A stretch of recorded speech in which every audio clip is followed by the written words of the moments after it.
Que Edward Beaupre era un gigante, nadie lo podía dudar. Sus 2 metros y 52 centímetros así lo atestiguaban. Ahora bien, a pesar de su imagen rotunda o amenazante, lo que casi nadie sabía era que fue un hombre culto, de carácter sereno y muy amable. Su mirada tranquila cautivó a gran parte de las personas que lo conocieron, y quizá por ello nos sorprende el triste final que este gigante canadiense y estrella de los circos de la época tuvo, cuando la muerte llegó de modo precipitado a su vida. Por eso hoy, en Curiosidades del Mundo, sabremos la historia del gigante de Canadá.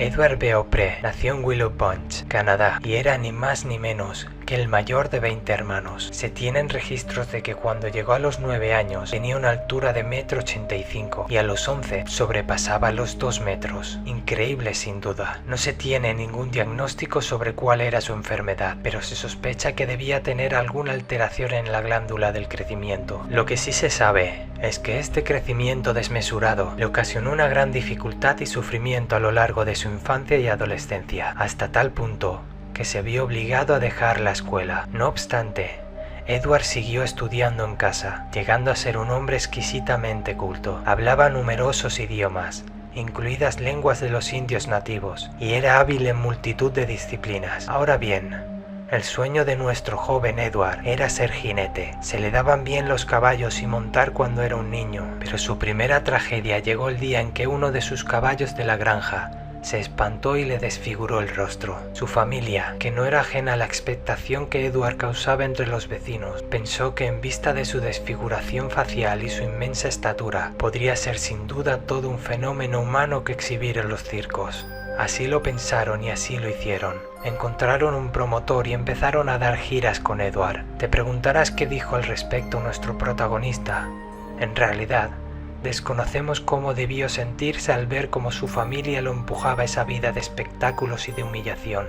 Adquirió una fama notable y evidentemente logró mantener en una buena posición económica a sus 19 hermanos y sus padres. Con poco más de 20 años, los espectáculos de circo pasaron a ser exhibiciones en las que pelearse con otros hombres de gran envergadura eran habituales para apostar. Los esfuerzos físicos, los viajes, las presiones, todo ello acabó enfermándolo, de forma que se sabe que el 25 de marzo de 1901, Edward tuvo que bajarse de un escenario debido a la tuberculosis. No obstante, eso no era todo.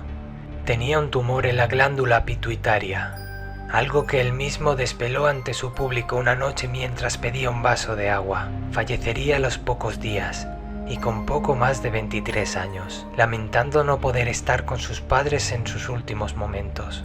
Pero la historia del gigante Edward no terminó aquí.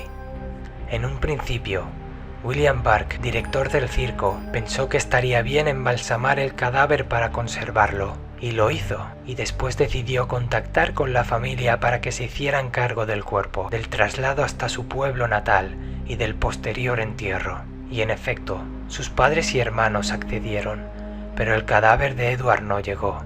De hecho, tardaría casi 80 años en llegar. Lo que hizo el promotor fue conservar el cadáver para exponerlo unos días en la calle de Broadway y así ganar dinero. Más tarde, las autoridades exigieron que el cuerpo de Edward se retirara de los escaparates para ser enterrado como debía. Pero, ¿terminó aquí su peculiar periplo? En absoluto. El cadáver se vendió al Museo Eden, al lado del Monumento Nacional de St. Lawrence Street, en Canadá. Allí estuvo durante 3 años. En 1907 unos niños encontraron el cadáver del gigante en un cobertizo abandonado. Dieron la voz de alarma y entonces, del olvido del Museo Eden, el cuerpo embalsamado de Edward fue entonces a parar a una facultad de medicina, descansando detrás de un vidrio y a la vista de todos. Sabemos que este dato te va a sorprender, pero no fue hasta 1989 cuando uno de sus sobrinos reclamó por fin el cuerpo de su tío a la universidad. Entonces, se acordó quemar los restos de ese cuerpo embalsamado